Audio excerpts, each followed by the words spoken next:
level up a few thousand degrees with a Lava Hot podcast and host Joseph Connell Jr. You'll hear from ordinary people who are doing extraordinary things, from tech startup CEOs and marketing professionals to authors, investors, and sales trainers. This show will be packed with information to help you level up in life or business, taking you from on fire up to lava hot. Get ready to burn this down.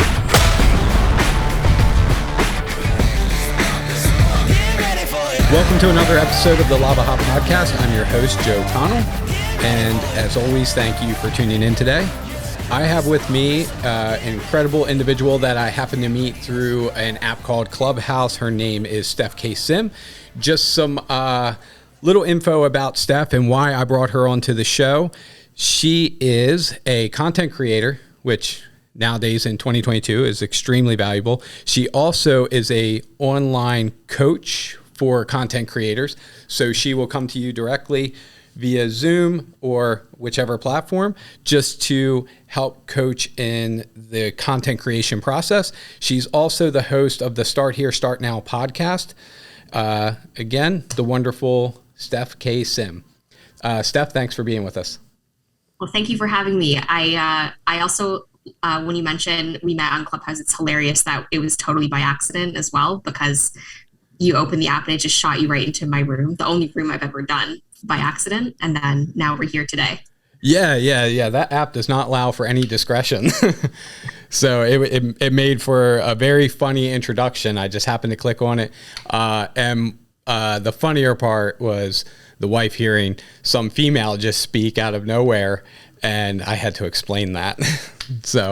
But it actually made for a really good conversation on Clubhouse, which ultimately I think both of us being in that first phase of setting up a podcast definitely made for a really good connection. And since there, I know that I've connected you with some other people, and I've had the pleasure of being on your show, and I'm glad to have you here today. Yep. Awesome.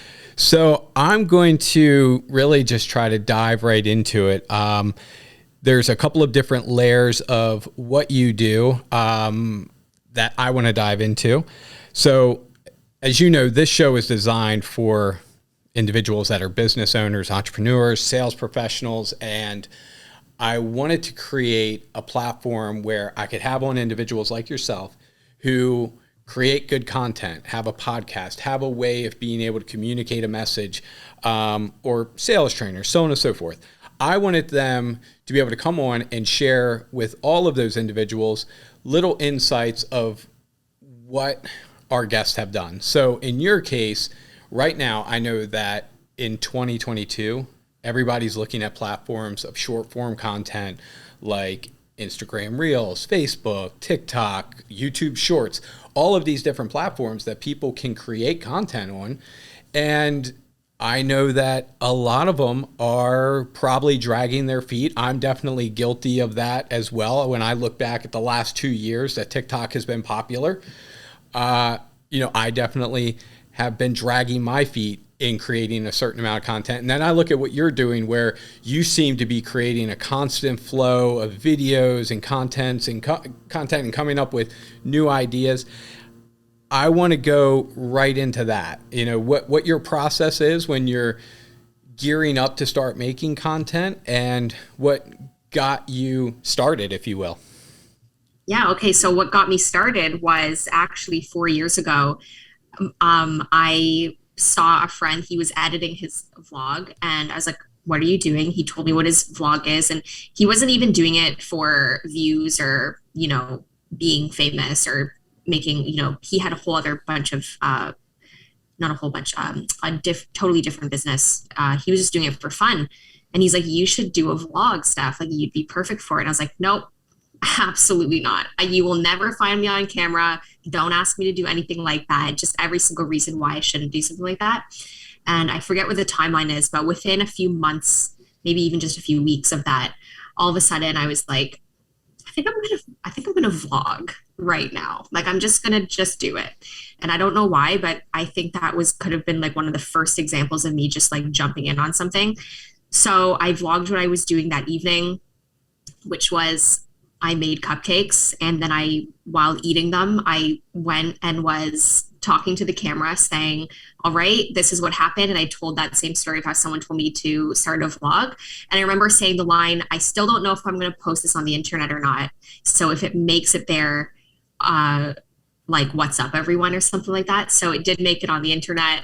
And from then, I just started doing a bunch of different things. So I also have a few different failed small businesses. The reason I did small businesses is because I thought small of myself. So I went small, tried like little hobby businesses. None of them worked out. Oh my gosh, you would think, selling things that are so simple could be an easy process, but it is absolutely not. But I learned a lot from it. The one thing I learned the whole time was that I really enjoyed actually now being on camera, sharing tips with people about, hey, like, are you starting a small business? Here's one of my tips. Are you, having this certain issue in your business? Here's what I did to overcome it. So I liked actually sharing my thoughts, opinions, and expertise rather than the marketing of a product instead. So fast forward to where I am now. I am now attempting my fourth attempt at a business, this time thinking big instead of small, but starting small, and actually honing in on my skills as a video content creator. So not a videographer and not like a professional videographer, but I know, like you said, how to create video content and do it with new ideas and in new ways, and do it consistently. The other thing is I actually love being on camera. So I was able to overcome that fear of being on camera and be like, I would rather be here on camera than sit behind a desk and like type a blog post or something, or sit at my desk job instead. Like, get me on camera as much as possible because it's fun for me, actually. So that's how I got started in it. I think that's what my story would be right now. And you asked another question. I forgot what it was. So I wanted to know what your process is when it comes to creating content. Right. Okay. So you used the right word, process. One thing I find is when I've been asked how I do it consistently and with new ideas and things like that, how do I show up so naturally and effortlessly on camera, it is an actual process. So there's a time where I spend usually about an hour per week doing like ideation, figuring out like, what is it that I'm going to communicate this week, and thinking of ways how I'm going to show up, usually in reels, to actually communicate it and I actually plan out like frame by frame. So I visualize what it will actually look like, and then I type out in a spreadsheet of each one. Frame 1 is going to have certain text with a certain transition, communicating the following thing using this audio. Frame 2 is going to transition to me doing something else. That way, when I get usually to Saturday or Sunday mornings when I'm actually filming them, I can just go to my spreadsheet that lists out the entire thing already, and then all I have to do is literally piece it together. So it is literally an actual system, versus I find that when I have chatted with people, they're like, I just sit down to create content and I don't know what I'm supposed to do. It's like, well, you don't know what you're supposed to do because you didn't spend the time to figure it out yet. So I use a system. My system also is just something that the tool itself is just Google Sheets. I don't buy any, I'm not against them, but I personally haven't invested in any kind of tools specifically for creators. I just like to create my own visual tools instead. So that's my system. Cool.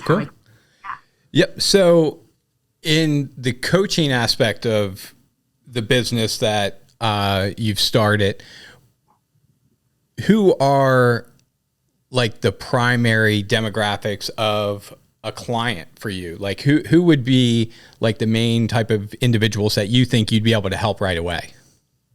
So that's something that I'm really trying to define really well right now. So I just started planning this for the last few weeks. It's been like 3 weeks of me actually in the early stages. But right now, what I have in terms of what an ideal person would be is someone that is using content to promote something else that they do. So you have a coaching business already or something whatever it may be, or you already have a platform that you want to become a leader in a certain space or whatever. You're already using content and you're already willing to get on video, but now you're looking for the how of how to actually make it better. So instead of like, I don't want to bash anyone that makes certain types of content, but basically just if you're just starting out or you've been doing it and you know you need to elevate it, that's who I'm looking for. People who want to show up on camera and are willing to do it, even if they feel the fear of doing it.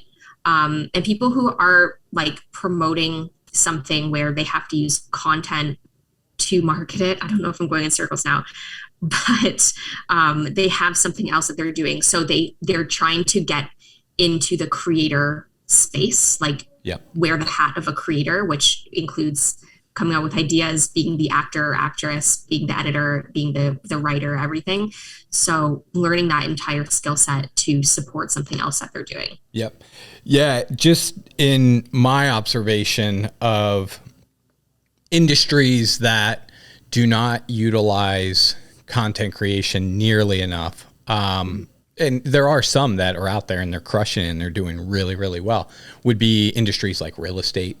I see just like in my general area, there might be one or two agents that will, be willing to go onto a camera and post at an open house or just put out general knowledge. But the vast majority of real estate agents won't even come close to it. And usually it's that hesitation because, they think maybe their hair doesn't look right that day, or the sun's not shining, or, it was a lunar eclipse. I don't know what the reason was, but there's always some reason that I think everybody has. Everybody has that like little thing inside their head that says, it's Tuesday. You can't make content on Tuesday and it rained yesterday. Have you had that part, that initial like, you said that you had, when you made that first video, you didn't know if you wanted to upload it. Overcoming that. And let's say if you're working with a client, what are some of the ways that you would help them maybe overcome that hurdle that they might be facing, that internal hesitation? Yeah, I think it depends on what they're hesitating on. For example, I think that people, I think they overthink it. And you look at someone like people obviously have people they admire online that have the best content and they look perfect and whatever. And they go, well, I don't look like that. I don't sound like that. I don't have content like that. So, mine's not good enough. But the only reason them looking so well is because at one point they probably sucked. At one point it was probably them sitting, I'm sitting in my own apartment right now at a desk that I got from IKEA. It's nothing fancy. And so at one point everyone started out just like doing it probably just in their living room like I am. But you just don't see that part. So I think one reason is people look at the people who are doing really, really well, killing it and going, I can't kill it like that. So I'm just not even going to try. And they hold back in that way. And then the other one, I forget what the other one I was going to say. The other thing I think holds people back a lot is, well, there's already so many people out there that are doing it. So does mine really matter? And, I know that the common messaging, which I agree with, is, but nobody has your story. Nobody has your specific take, which is true. But the other one I tell people all the time is, but there's also a lot of people in the job market, yet you still seem to always apply for a job. There's a lot of people who try to be actors and actresses, yet there are new, celebrities coming out all the time. There are tons of people who have wanted to be a musician, and there are so many have done it. So maybe we shouldn't try, but there still seems to be a new hit artist every single year. And so every single thing has a lot of people trying it. And it's now you're just trying it in this one way of content creation instead of trying to get into something else that already has a lot of people too. So you're not really doing anything new. You're just applying it into a different area. Yeah, I mean, if you look at this platform, a podcast, I definitely did not invent podcast. I'm definitely not the best guy named Joe who has a podcast, not while Joe Rogan exists. Heck, even in my area, There's another podcast, the one that was on just before me, Champ Talk. I mean, he's 4 seasons in. Great podcast, great host, great show. So I'm, in certain categories might not even be the best podcast in my market, but his podcast isn't about marketing. It's not necessarily about business. So there's always going to be a different edge. And even if it is somewhat along the same genre, there's always going to be some different things that I can apply. That individual talks from the side of being, an MMA coach and all the things that come with that. And for me, it comes from 10 years of working with hundreds and hundreds of different businesses over 45 different industries. And there's something you learn from all of that experience. So you're absolutely right that not everybody has the same story, the same, they have their own little niche within the niche, if you will. Yeah. So, and also everyone follows multiple people. Like, I think we forget, because I frame it in terms of, I put myself in consumer mode all the time, being like, would somebody like this, blah, blah, blah. And I'm like, well, hold on, let me step into the shoes of the people watching or listening. If I saw myself, would I think I'm weird? If I saw myself, would I think that, this girl doesn't know what she's talking about and she's useless and should leave because there's already so many other people out there? Absolutely not. I would not think that. So why would anybody else think that? So there are so many options out there, but everyone also, as a consumer, is following and listening to and buying into a lot of different things. So you're right about how, there's a lot of podcasts out there, but I listen to some of my favorites. I have 6 to 7 different favorite podcast shows that I listen to. I'm not Absolutely. choosing just the one person that exists out there that's doing a great job. Yep. And the other beautiful part about how, especially when it comes to short form content, the beauty about all those platforms is that while you will reach people in your direct market through stories, posting it on your timeline, or even just posting it to Reels, but you also have this ability to reach people that you've never heard of that are, in a completely different state. And let's say for an industry like real estate. So real estate, I know a girl who's down in South Florida who's crushing it on TikTok, and the vast majority of the people that are buying from her are not from Florida. They're from New Jersey, New York, other countries. They just happen to see the multi-million-dollar property that they have listed in South Florida, and she sells the property. It doesn't matter how many people in that particular town see her message or her TikTok. It's who she doesn't know. That reach and that capability is incredible. So I want to transition into the podcast, but I feel like the name of your podcast leads for a good question. So the podcast is Start Here, Start Now. For individuals that are on the fence on making their first video or getting started, what would you say would be the quick action steps to get started here now? Okay, this is funny because I just recorded a podcast before this, and they also asked a similar question about what's your step one of something else. I was like, man, this is a tough question to answer, and I ask so many people, and I've underestimated how challenging the question is. So the first thing I would say in general, if you want to start something now, is to figure out and do just the first step. So I think what intimidates people a lot, and this is from my own experience and talking to some people too, is we see we want to go from 0 to 100, and we're like, how do we get to 100? It's okay, well, you can reach 100, it's obviously possible, but first just get to number 1, and then go to number 2, and then go to number 3, and so on. So just don't try to go from so for example, for me, it's okay, in the coaching world, having a 10K month is a very typical kind of thing, but I'm not going okay, how do I go from 0 to a 10K month? Yeah. I'm looking at all of the things in between that, the 1, 2, 3, 4, all the way to 100. That's going to get me to that goal of my first 10K month. And I'm just doing each one at a time. And then the second thing is I did this all the way back to high school, and I didn't realize how powerful it actually is until now in the last year or so. But just admit to yourself when you don't know something. Yeah. I find that people are really uncomfortable with having to admit that they have no idea what they're doing, as though it indicates that they're like stupid or they're lacking or something's wrong with them. And it's just not true.